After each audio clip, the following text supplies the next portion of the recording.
नमस्ते प्यारे बच्चों। अब आप इस विषय के वीडियोस एक साथ भी देख सकते हैं। इसके लिए नीचे मेरी चैनल में जाके प्लेलिस्ट में जाना होगा। तो बच्चों, आज हम सीखेंगे हिंदी सुरविचार का पाठ नंबर 12। पाठ का नाम है बुद्धि सागर। बुद्धि सागर का अर्थ होता है बुद्धि का सागर, जिसमें बुद्धि कूट कूट कर भरी हो। सागर में जितना पानी हो उतनी ही बुद्धि इस व्यक्ति में होनी चाहिए। तो बच्चों, इस पाठ में है 4 ब्राह्मणों की बात की गई है। जो चारों ब्राह्मण है वो वेदों का ज्ञान लेकर पढ़ाई लिखाई करके है वो घर वापस लौट रहे होते हैं। तो चारों है वो अपने ज्ञान का इस्तेमाल कैसे करते हैं, यही हमें इस पाठ से देखना है। 3 ब्राह्मण है वो सिर्फ पुस्तकों का ज्ञान प्राप्त करते हैं, उसे है वो अपने वर्तन में नहीं लाते। पर चौथा ब्राह्मण है जो बुद्धि सागर है, वो पुस्तक का ज्ञान है वो वर्तन में लाता है और इसका इस्तेमाल भी अपनी बुद्धि के अनुसार करता है। 3 ब्राह्मण है वो बिना सोचे समझे सिर्फ पुस्तकों में लिखी बातों को सही मान लेते हैं। पर चौथा ब्राह्मण है वो पुस्तकों में लिखी बातों को सही भी मानता है और उसको सोचता समझता भी है।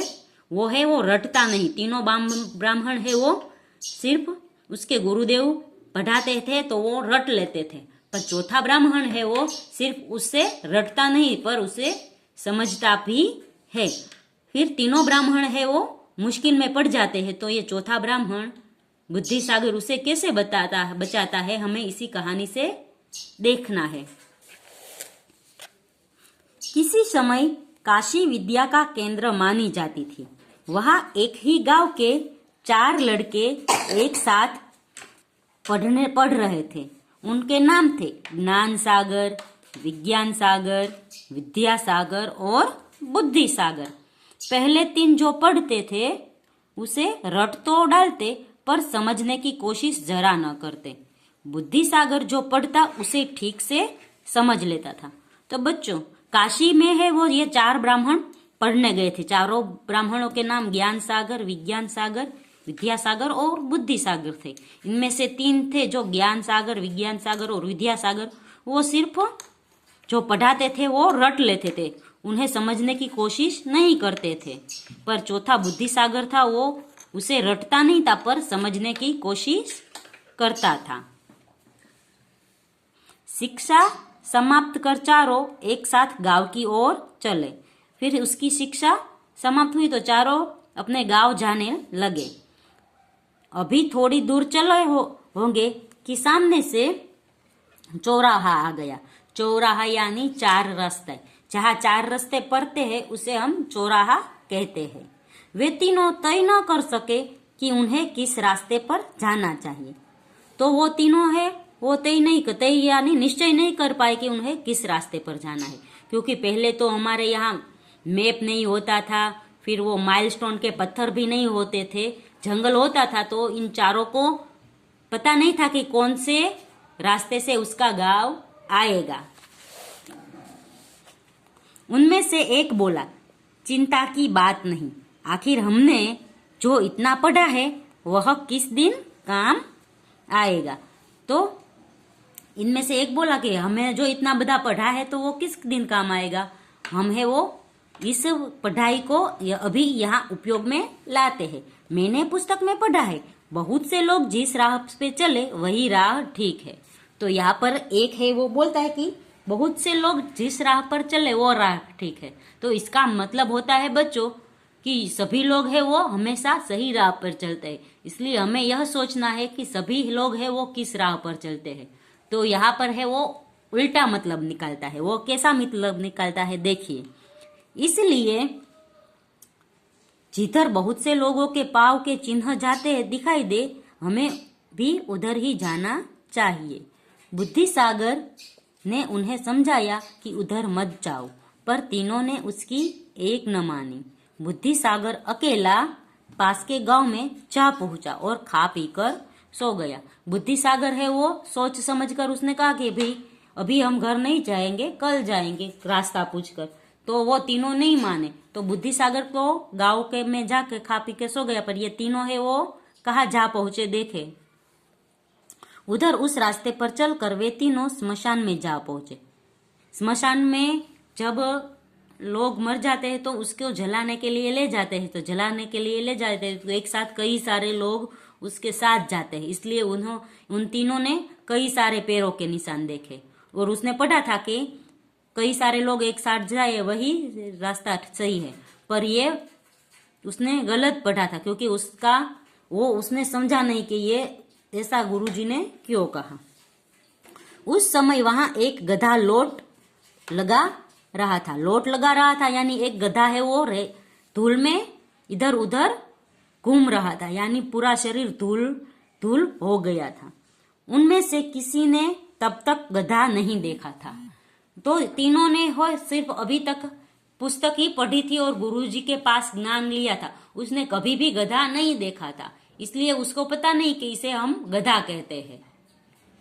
तो बच्चों, हम है वो भी ऐसा ही करते हैं, जब तक हमारे कोई बताता नहीं कि ये वस्तु यह है और ये प्राणी यह, जैसे हाथी घोड़ा, हम देखते हैं कोई हमें बताता है कि यह हाथी है, यह घोड़ा है, यह शेर है, तभी हमें पता चलता है कि यह हाथी घोड़ा और शेर है, वरना हमें भी पता नहीं चलता। इसलिए इन लोगों को भी पता नहीं चला कि ये गधा है। वे सोचने लगे कि यह कौन सा प्राणी हो सकता है, तो गधे को देखा नहीं था, इसलिए तीनों सोचने लगे भाई ये कौन सा प्राणी है, हमने तो कभी ऐसा प्राणी नहीं देखा। इतने में उनमें से एक बोला, मैं अभी पुस्तक देखकर बता देता हूं कि यह कौन है। तो तीनों को सिर्फ पुस्तक की ज्ञान था, इसलिए तीनों में से एक बोला कि मैं अभी बता देता हूं कि ये कौन सा प्राणी है, और वह जल्दी जल्दी पुस्तक के पन्ने उलटने लगा।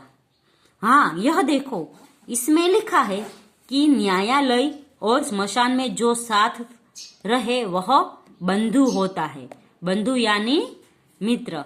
तो उसने पढ़ा कि न्यायालय और स्मशान में जो साथ रहे वह बंधु होता है, तो ये सब स्मशान में थे और यहाँ पर ये गधा था, तो उसने क्या समझा कि ये स्मशान है और ये गधा है जो स्मशान में हमारे साथ है, इसलिए ये हमारा दोस्त हुआ। उसने ये नहीं सोचा कि न्यायालय और स्मशान यानी हमें जो न्याय में हमारा साथ दे और जो हमारे मरने तक हमारा साथ दे उसे ही हम सच्चा मित्र कहते हैं। उसने ऐसा अर्थ नहीं निकाला, सिर्फ उसने ऐसा ही अर्थ निकाला कि स्मशान में जो हमारे साथ है वो हमारा मित्र है, इसलिए उसे इस बंधु यानी इस गधे को बंधु कहा। तो कि ये बंधु है यानी ये गधा है वो हमारा मित्र है, उसे गधे का नाम पता नहीं था और उसने दूसरा जो वाक्य था उसका भी गलत अर्थ निकाला, इसलिए यह हमारा बंधु हुआ।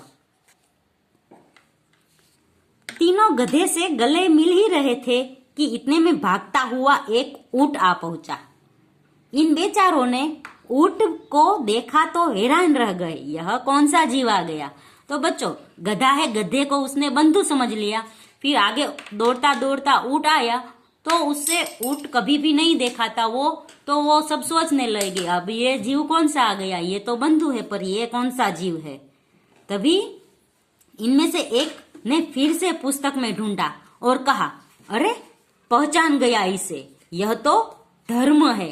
देखो लिखा है, धर्म की गति बड़ी तेज होती है, आओ हम सब मिलकर अपने इस बंधु को धर्म के साथ जोड़ दे। तो बच्चों, पुस्तक में लिखा है धर्म की गति बहुत तेज होती है, यानी कि जो धर्म होता है हमारा वो सब जगह पहुंचा हुआ होता है, उसकी गति बहुत तेज होती है। पर इसने जो ऊंट की गति तेज देखी तो उसने ऐसा लगा कि ये ऊंट है वह धर्म है, क्योंकि उसने पहले ऊंट भी नहीं देखा था और गधा भी नहीं देखा था। तो गधे को उसने बंधु बना लिया और ऊंट को धर्म बना लिया। फिर उसने बोला कि बंधु को धर्म से जोड़ दे, यानी ऊंट और गधे को एक साथ मिला दे, क्योंकि पुस्तक में लिखा है कि बंधुओं को धर्म के पथ पर चलाओ। तो पुस्तक में ये भी लिखा है कि बंधु को धर्म के पथ पर चलाओ, यानी हम है वो हमारे दोस्त को धर्म के यानी जो सही है वही रास्ते पर चलाए। पर यहाँ पर इन तीनों ने उस वाक्य का भी अलग अर्थ निकाल दिया और वो है ऊंट और गधे को एक साथ जोड़ने लगे, क्योंकि ऊँट को हो वो धर्म मानने लगे और गधे को बंधु मानने लगे। फिर उसने वाक्य पढ़ा था कि बंधु को धर्म के पथ पर चलाओ। इसलिए बंधु यानी गधे को वो जहां ऊँट गया था उसके पथ पर चलाने लगा, तो गधा थोड़े ही उसके पथ पर चलेगा।